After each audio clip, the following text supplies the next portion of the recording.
intelligent, almost 4-year-old. And if they'll judge you, and that's a really scary thing to go through, but... Hi, happy Wednesday. Sorry, it's been a while. Hope you can enjoy it with your husband and you guys are good.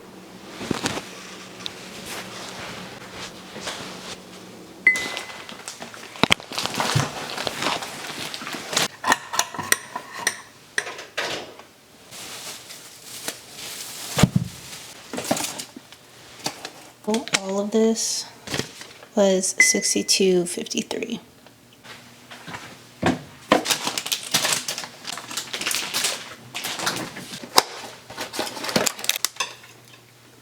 That wasn't even everything that I needed to get, so I'm gonna have to continue this grocery shopping into tomorrow.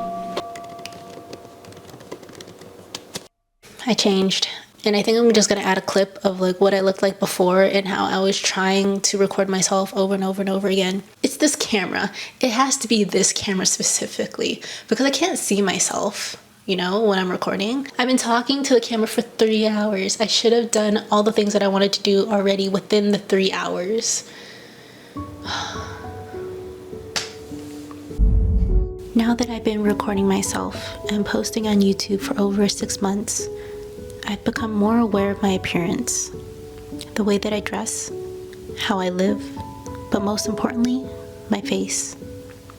For the last couple weeks, I haven't been feeling like myself. And if you've been following along, you've probably heard me say it too. Something felt off. There were a mix of reasons. At first, I made a few quick conclusions. Maybe it was my hormones, or even this camera, both of which played a part. But the main reason was simple. I could see that I've aged. And with my birthday month here, it meant another year older. During this time, the glow felt dim. The worries grew strong. I kept thinking, what will I look like in another 30 years? What will my life be like then? Being open about it, I reached out to close friends to understand what was happening and to get advice. What I hoped would just be a phase lasted longer than expected. But I was surprised to learn that I wasn't alone in feeling this way. One friend gave me advice that helped me break out of this cycle: journaling. She told me to actively reframe my mind to love myself more. Be specific. What do I love most about my features? My hair? My eyes? What makes me uniquely me? Even though I journal every day, I had never considered doing this for myself. But since then, I've started to feel better about my outward appearance. I don't wear much makeup and never really got into it. And I don't see myself doing much more than I already do. But I still want to be presentable and look the best that I can be. So I'll continue to give my skin the love and attention it deserves, even on days I don't feel up to it.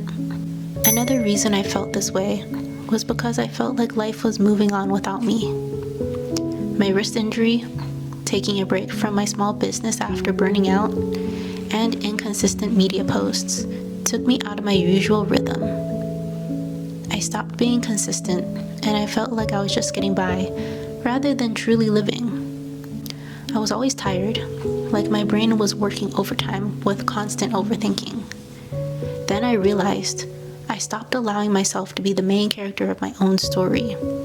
I got caught up in my immediate needs and ignored my wants. Now, I'm choosing to take back my main character energy, choosing to operate from a different state of being, choosing to become her, instead of just thinking about who she could be. Choosing to be my highest self now is what I believe will help everything else fall into place. And just the other day, I finally understood what I truly needed to achieve my wants. I need to love myself again. I need to become her. To regain my main character energy, be her, not just imagine her. Be gentle and patient with the process, and in time, the growth will show.